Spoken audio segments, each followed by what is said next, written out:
మీ ఇంట్లో మొదటి కోటీశ్వరుడు మీరే అవ్వాలనుకుంటున్నారా? ఈ ఫైనాన్షియల్ వెబినార్ లో ఇప్పుడే జాయిన్ అవ్వండి. Hi viewers India's largest digital media network Suman టీవీకి స్వాగతం. ప్రస్తుతం మనతో ఉన్నారు chartered wealth manager Rama Rajesh గారు. నమస్తే రమా. నమస్తే రాధా. సో రమా, లాస్ట్ వీడియోలో ఎగ్జిట్ ప్లానింగ్ గురించి చాలా చక్కగా చెప్పాం. అయితే ఏంటంటే ఇప్పుడు మనకి డబ్బులు ఎక్కువ వచ్చింది అంటే గవర్నమెంట్ ఆటోమేటిక్గా ట్యాక్స్ అనేది విధిస్తుంది. సో మనకేమన్నా ట్యాక్స్ కూడా తక్కువగా కట్టుకునే అవకాశం ఏమన్నా ఉంటుందా? ఎందుకంటే ఎంత అమౌంట్ ఇప్పుడు 60 lakhs వచ్చిందంటే ఎంత హ్యాపీగా ఫీల్ అవుతామో ఖచ్చితంగా ట్యాక్స్ పే చేయాలి. ఆ ట్యాక్సే 12.5% ఏమో పోతుంది. సో అప్పుడు తక్కువ వచ్చిందన్న బాధ ఉంటుంది. ఆ ట్యాక్స్ భారం ఏమన్నా తగ్గే అవకాశం ఉంటుందా? అది ఎలా ఉంటుంది?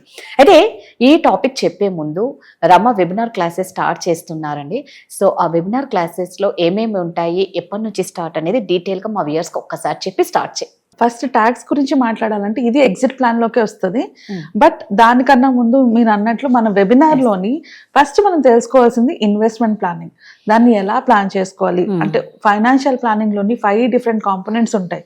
అవి చాలా చాలా ఇంపార్టెంట్. అంటే ఒక మెట్ ఎక్కాలి అంటే గ్రౌండ్ ఫ్లోర్ నుంచి ఫస్ట్ చిన్నది ground, first second, third, fourth అట్లా 5th ఫ్లోర్కి వెళ్తాం స్టెప్ బై స్టెప్. కానీ ఫైనాన్స్కి వచ్చేటప్పటికి అయితే అందరూ డైరెక్ట్ గా ఇన్వెస్ట్మెంట్స్కి వెళ్ళిపోతారు, లేదా అందరూ డైరెక్ట్ గా వాళ్ళు చెప్పని వీళ్ళు చెప్పని ఇన్వెస్ట్ చేస్తూ ఉంటారు. కానీ ఎందుకు చేస్తున్నాము, దేనికోసం చేస్తున్నాము, అది తీసుకునేటప్పుడు ఎలా ప్లాన్ చేసుకోవాలి, ఈ క్లారిటీ ఉండదు. సో అందుకనే మన వెబినార్ లో మనం ఫస్ట్ నేర్పించేది ఏంటంటే గోల్ బేస్డ్ ఫైనాన్షియల్ ప్లానింగ్. అంటే మన లైఫ్ లో వచ్చే గోల్స్ ఏంటి, వాటికి ఎట్లాంటి ఫైనాన్షియల్ ప్లానింగ్ చేసుకోవాలి, ఈ కాన్సెప్ట్ నుంచి మనం నేర్పిస్తాం అనమాట. అండ్ దానికన్నా ముందు ఫైనాన్షియల్ ప్లానింగ్ లోని గోల్ బేస్డ్ ఫైనాన్షియల్ ప్లానింగ్ చేసుకోక ముందు కొన్ని ఇంపార్టెంట్ కాన్సెప్ట్స్ ఉంటాయి. అంటే ఎమర్జెన్సీ ఫండ్ ఎలా క్రియేట్ చేసుకోవాలి, ఇన్సూరెన్స్ ని ఎలా సెలెక్ట్ చేసుకోవాలి. సో ఇక్కడ నుంచి ఫైనాన్షియల్ ప్లానింగ్, ఇన్వెస్ట్మెంట్ ప్లానింగ్ లో ఏ గోల్ కి ఎలాంటి ఫండ్స్ ని పెట్టుకోవాలి, ఎలాంటి మ్యూచువల్ ఫండ్స్ ని సెలెక్ట్ చేసుకోవాలి ఇన్ డెప్త్ గా. అంటే ఈ వెబినార్ కనుక ఎవరైనా అటెండ్ అయితే వాళ్ళ ఫైనాన్షియల్ ప్లానింగ్ వాళ్ళు చేసుకోగలరు. సో అంత డీటెయిల్డ్ గా మన వెబినార్ లో క్లియర్ గా చెప్తాము. దీని పర్పస్ ఏంటి, అసలు ఎందుకు ఎవరైనా జాయిన్ అవ్వాలి అంటే, ఎక్కడైనా ఈ ప్రాసెస్ లో ఎక్కడైనా నేను ఒకేసారి జంప్ చేసి 2nd floor కి 3rd floor కి వెళ్ళిపోతానంటే ఏమవుతుంది, కింద పడి కాళ్ళు ఇరిగి చేతులు ఇరిగి జరుగుతాయి కదా. ఈ ప్రాసెస్ ఇలా ఫాలో అవ్వలేనప్పుడు ఖచ్చితంగా మనం మనీ కూడా అట్లానే అవుతుంది. మనం దేనికోసం అయితే దాచుకుంటున్నాం దానికోసం కాకుండా ఇంకా దేనికోసం ఖర్చు పెట్టాల్సి వస్తుంది. అండ్ సమ్ టైమ్స్ మనకు కావాలనుకున్న అమౌంట్ కూడా రాదు, అప్పుల పాలు అవుతాము. అండ్ లైఫ్ అంతా ఈజీగా ఉండదు. ఇప్పుడు ఇన్కమ్ వస్తున్నంత వరకు బాగానే ఉంటది, బట్ ఒక స్టేజ్ తర్వాత మనకు ఆ ఇన్కమ్ ఆగిపోతుంది. అప్పుడు మనం దాచుకున్న డబ్బులే మనకు కాపాడుతాయి. సో వీటన్నిటికీ ప్లానింగ్ కరెక్ట్గా లేకపోతే ఎలాంటి ప్రాబ్లం అయినా ఫేస్ చేసుకోవడానికి రెడీగా ఉండం. కాబట్టి ఈ సెషన్స్ అందరికీ ఇంపార్టెంటే. సో ఎంతో మంది క్లయింట్స్ని చూసి వాళ్ళు చేసిన మిస్టేక్స్, నేను ఎప్పుడు చెప్తుంటాను, మిస్టేక్ చేసాకే అడ్వైజర్ దగ్గరకు వస్తారు, మిస్టేక్ చేయకముందు రారు. సో చూసినప్పుడు నాకు అనిపించింది ఏంటి అంటే, నా వంతు ఒక చిన్న అవేర్నెస్ ఎవరికైనా నేను ఇచ్చి ఇలాంటివి నేర్పించినప్పుడు వాళ్ళ లైఫ్లో వాళ్ళు ఇలాంటి 1-2 చిన్న చిన్న మిస్టేక్స్ని మిస్ చేసుకున్నా కూడా they will save lot of money. అసలు లక్షల్లో దాచుకోగలరు.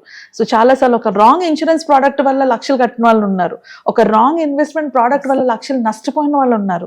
సో ఇవన్నీ వాళ్ళు సేవ్ చేసుకోగలరు కదా అని వెరీ బేసిక్ పేమెంట్ అమౌంట్ కూడా మనం ఎక్కువ ఛార్జ్ చేయట్లేదు, చాలా తక్కువ అమౌంట్తోనే అవేర్నెస్ క్రియేట్ చేయడానికి ఈ వెబినార్ని కండక్ట్ చేస్తున్నాము. వెబినార్లో ఇన్ డీటెయిల్గా ఇన్ డెప్త్గా అన్నీ నేర్పిస్తాము.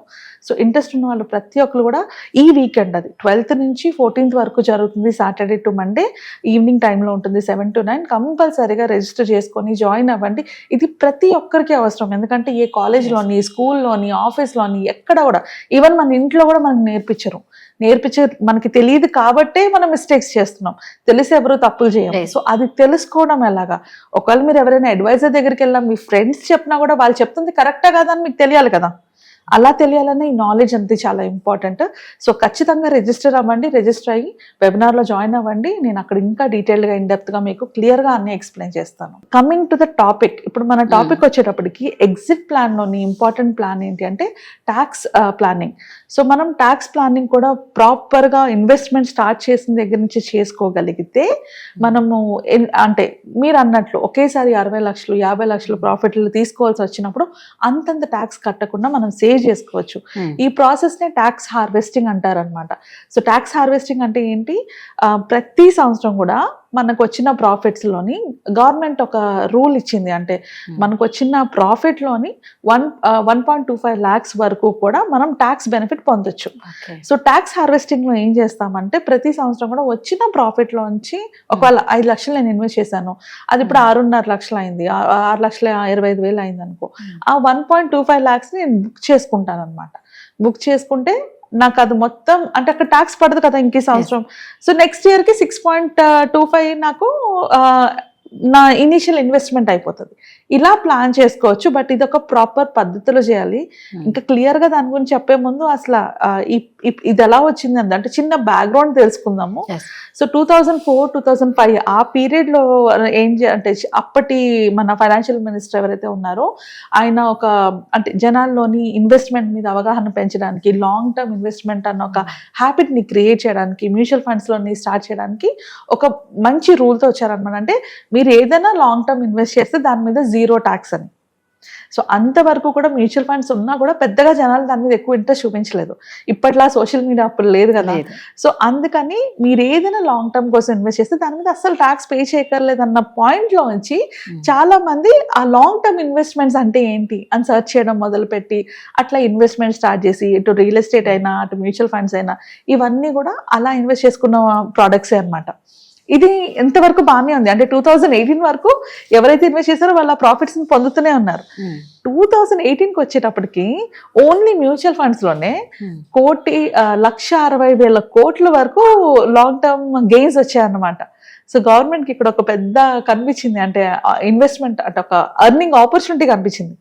1,60,00,000 జనాలు దాచుకోగలుగుతున్నారు, దీంట్లో మనం ఎంతో కొంత ట్యాక్స్ తీసుకోవాలి అనేసి. అలాగని ట్యాక్స్ తీసుకుంటా అంటే ఊరుకోరు కదా. అందుకని ఒక ఊరట అనమాట. ఆ ఊరట ఏంటి, 1,00,000 రూపాయలు అంటే 2018 లోని ₹1,00,000 వరకు మీకు వచ్చిన ప్రాఫిట్ మీద ఏం ట్యాక్స్ పే చేయక్కర్లేదు. 1,00,000 పైన మీకు ఏమైనా ప్రాఫిట్ వస్తే దాని మీద 10% ట్యాక్స్ పే చేయాలి అని చెప్పేసి ఒక రూల్ తీసుకొచ్చారు. సో ఆబ్వియస్లీ జనాలు అంటే మొత్తంగా ట్యాక్స్ కట్టాలంటే ఊరుకోరు కాబట్టి ఒక 1 lakh వరకు బెనిఫిట్ ఇచ్చారు.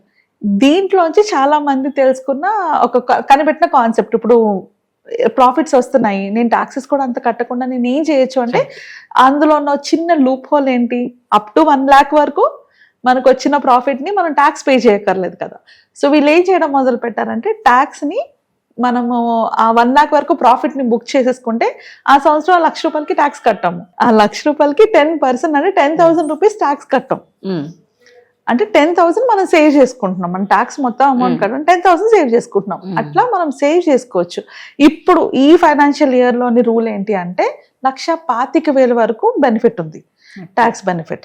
దాని మీద 12.5% వరకు ఇప్పుడు ట్యాక్స్, కరెంట్ ట్యాక్స్ అంతా 12.5, 10% కాదు 12.5%. సో 1,25,000 వరకు 12.5% అంటే 15,000 పర్ యానం మనం ట్యాక్స్ సేవ్ చేసుకోవచ్చు.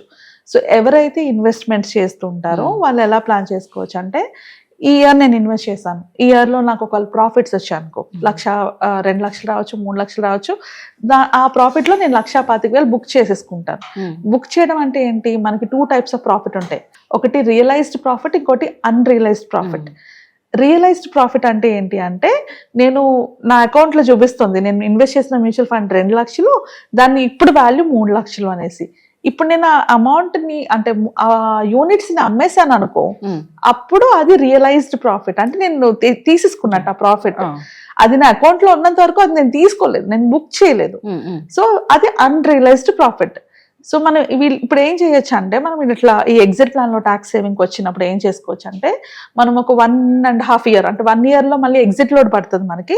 ఒక 1.5 year మోర్ దాన్ 1.5 year ఉన్నప్పుడు మ్యూచువల్ ఫండ్ లోని ఒకవేళ అది ప్రాఫిట్స్ ఇస్తూ ఉంటే, ఆ పర్టికులర్ ఫండ్ ప్రాఫిట్స్ ఇస్తుంటే దాన్ని మనం ఏం చేస్తాం అంటే ఎగ్జిట్ అయ్యి మళ్ళీ కొనేస్తాం. అంటే నేను ఆ ప్రాఫిట్ ని బుక్ చేసుకొని నేను మళ్ళీ రీఇన్వెస్ట్ చేసిస్తాను. అప్పుడు నాకు ఇక్కడ ఏం జరిగింది, నాకు వచ్చిన లాభం నా ఇన్వెస్ట్మెంట్ అయిపోయింది. ఎందుకంటే ఈ ఇయర్లో ఈ పర్టికులర్ ట్యాక్స్ ఇయర్లోని నా 1,25,000 వరకు బెనిఫిట్ ఉంది. అది నేను వాడేసుకున్నానంటే నేను మొత్తంగా తీసేసి నేను ఖర్చు పెట్టేసుకోలేదు, అది తీసి మళ్ళీ రీఇన్వెస్ట్ చేసేసాను. కాబట్టి నేను నా ప్రాఫిట్ ని బుక్ చేసుకున్నాను అంతే. అక్కడ బుక్ చేసుకోవడం వల్ల ఈ 1,25,000 వరకు నేను లాభం పొందాను కదా. అలా ఎవ్రీ ఇయర్ మనం ఇన్వెస్ట్ చేస్తున్న ప్రతి ఇయర్ కూడా మనం చేసుకోగలిగితే ఓన్లీ ఫస్ట్ ఇయర్ మాత్రమే 1 year కన్నా ఎక్కువ ఉండాలి. మిగిలిన తర్వాత 1 year తర్వాత ఎవ్రీ ఇయర్ కనుక మనం చేసుకోగలిగితే సంవత్సరానికి 15,000 దగ్గర ట్యాక్స్ సేవ్ చేసుకుంటాం. సో అలా 5 years పాటు 6 years పాటు అంటే ఈ అమౌంట్ కూడా యాడ్ అవుతుంది కదా. అలాగే మనం ఎగ్జిట్ అయ్యే టైంకి మనం ఒకేసారి కూడా ఇలా ఎగ్జిట్ అయిన అమౌంట్ ని మనం వేరే దాంట్లో మూవ్ చేసుకోవచ్చు కూడా. దీన్ని ట్యాక్స్ హార్వెస్టింగ్ అంటారు. బట్ ఇప్పుడున్న కరెంట్ సినారియోని మన మార్కెట్ లాసెస్ లోకి వెళ్ళింది కదా. సో ఇలాంటప్పుడు కూడా ఏమైనా చేసుకోవచ్చా అంటే ఎస్, మనం మార్కెట్ లాసెస్ ని కూడా మనం అడ్వాంటేజ్ కింద వాడుకోవచ్చు. దీన్ని Part 4 లో చెప్పుకుందాము. సో దట్ ఈ నాలెడ్జ్ తెలిస్తే చాలా మంది వాళ్ళు ట్యాక్సెస్ సేవ్ చేసుకోవడంతో పాటు కూడా ఎక్స్ట్రా ట్యాక్సెస్ పే చేయకుండా ఉంటారు. ఇది legally ethically right, it's not wrong. మనం ఉన్న బెనిఫిట్ ని మనం యూజ్ చేసుకుంటున్నాం అంతే. సో అలా మనం ప్లాన్ చేసుకుంటే మనం లాసెస్ ని కూడా అవాయిడ్ చేసుకోవచ్చు, అంటే లాసెస్ ని కూడా మనకి ప్రాఫిట్ కింద యూజ్ చేసుకోవచ్చు. అది నెక్స్ట్ వీడియోలో డీటెయిల్ గా ఎక్స్ప్లెయిన్ చేస్తాను. సో అందుకే అండి అడ్వైజర్ అనేది చాలా ఇంపార్టెంట్. చూసారా, లాసెస్ లో కూడా యూజెస్ ఉన్నాయి అని తెలుసుకోవడం అనేది చాలా కష్టం. అది అడ్వైజర్స్ తో మాత్రమే చేసుకోవచ్చు. సో ఎవరికి ఏమాత్రం డౌట్ ఉన్నా కింద స్క్రోల్ అవుతున్న నెంబర్కి కాంటాక్ట్ అవ్వండి. Thank you.